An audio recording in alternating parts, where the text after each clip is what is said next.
বন্ধুরা আজকে তোমাদের একটি মজার গল্প শোনাবো বাঘ ও কাঠুরিয়ার। একটা গ্রামে বাস করত এক গরিব কাঠুরে।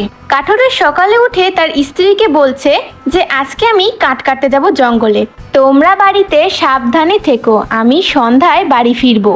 গরিব কাঠুরে তার মেয়ের কাছ থেকে বিদায় জানিয়ে জঙ্গলের উদ্দেশ্যে রওনা দিল।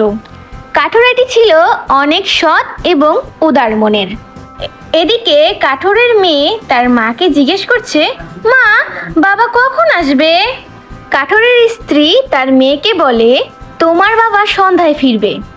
তোমার বাবা অনেক কষ্ট করে আমাদের জন্য জঙ্গলে কাঠ কাটে, তুমি বড় হয়ে পড়াশোনা করে তোমার বাবার সব কষ্ট দূর করে দিবা। এদিকে গরিব কাঠুরে গ্রামের রাস্তা ধরে জঙ্গলের দিকে এগিয়ে যাচ্ছে। যাওয়ার পথে কাঠুরে ভাবতে থাকে সে আজ অনেক কাঠ কাটবে। গরিব কাঠুরে তার মেয়ের কথা এবং কাঠ কাটার কথা ভাবতে ভাবতেই গভীর জঙ্গলে এসে পৌঁছে যায়। জঙ্গলে এসেই আশপাশ তাকিয়ে কাঠ কাটার জন্য ভালো গাছ খুঁজতে থাকে সে।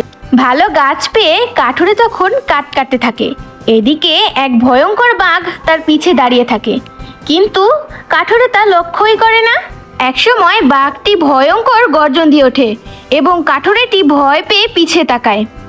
বাঘটি কাঠুরেটিকে বলে, তোর এত সাহস, তুই আমার জঙ্গলে এসে বিনা অনুমতিতে কাঠ কাটছিস? তখন কাঠুরেটি ভয় পেয়ে তাকে বলে, দয়া করে আমাকে ক্ষমা করে দিন, আমি আর এই গভীর জঙ্গলে আসবো না কাঠ কাটার জন্য। এরপর বাঘটি কাঠুরিয়াকে প্রাণ ভিক্ষা দেয় এবং তাকে বলে, এই গভীর জঙ্গলে আর আসবি না। এরপর কাঠুরিয়াটি তার প্রাণ নিয়ে বাড়ির দিকে দৌড় দেয়। কাঠুরিয়াটি দৌড়ায় এবং ভাবে সে এই গভীর জঙ্গলে আর কাঠ কাটতে আসবে না। গরিব কাঠুরিয়াটি দৌড়াতে দৌড়াতে তার গ্রামের রাস্তায় চলে আসে এবং ভাবে, যাক, আজকে খুব জোর বাঁচা বেঁচে গেছি। এরপর কাঠুরিয়াটি দৌড়াতে দৌড়াতে তার বাড়ি এসে পৌঁছায় এবং হাঁপাতে থাকে।